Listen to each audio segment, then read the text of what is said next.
અને આપનો જશ્ન જોજો, ટેલિવિઝન સ્ક્રીન ઉપર આપનો જશ્ન જોજો, જૂનાગઢના વિસાવદરના દ્રશ્યો પણ જોજો.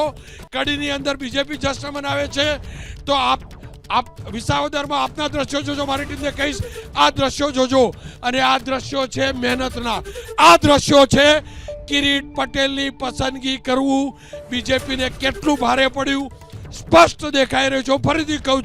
હું ફરીથી કહું છું, આ હાર કિરીટ પટેલની છે.